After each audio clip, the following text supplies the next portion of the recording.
This is Dr. Reed with Reed Physical Therapy, and I want to actually show you guys some common causes of migraines that we weren't aware of. So this is an artery that sits right at the top of the brain, and you're supposed to have a certain amount of space between the skull and the vertebrae below. But if the muscles tighten up and pull that vertebrae up or backwards, it's going to actually stop the flow of that artery. And that artery supplies a bunch of blood flow to the brain. So if we have reduced blood flow to the brain, then we're going to have swelling that could take place in the brain.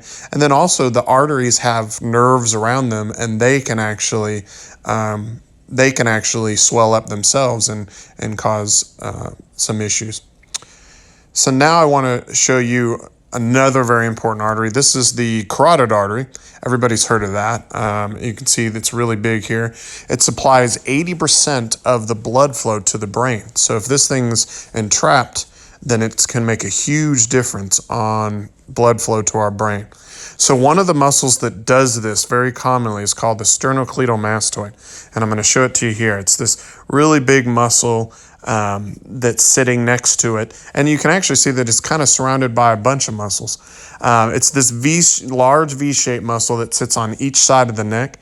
And you can usually, when someone gets angry, these are the muscles that you would see kind of popping out. So if someone's stressed, they can pop out and again entrap many of these arteries and nerves that sit in this area.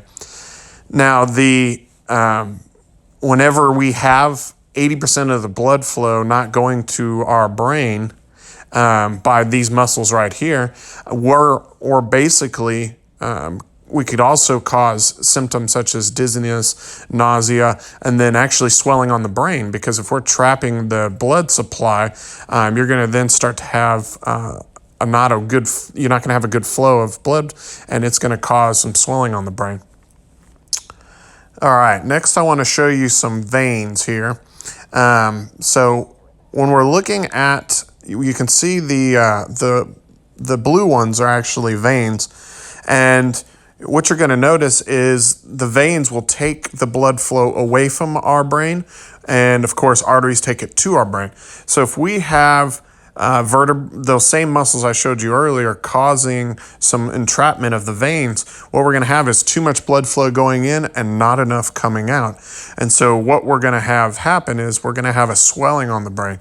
And if there's swelling on the brain, we can get a whole bunch of other symptoms that take place because of that particular issue.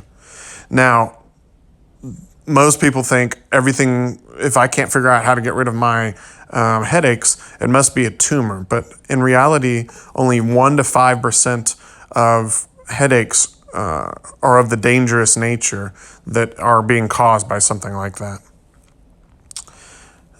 So now we're going to look at the back here, and I want to show you a couple more arteries or a couple more veins that can actually get entrapped, not by just muscles, but actually the vertebrae as well.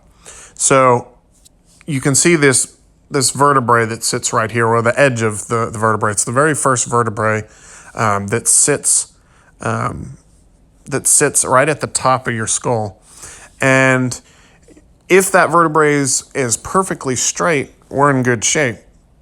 Now, see, if it's straight, we're good. But if that thing is to, say, for instance, if it was to go forward, it could actually trap many of the arteries and veins that sit in front. If it were to be trapped backwards, it could then run into many of these arteries and veins behind it. So and then if you can see the actual artery that sits in the middle of the vertebrae deep inside there. So we have a number of ways where these veins and arteries can get occluded, and this is going to cause swelling on the brain.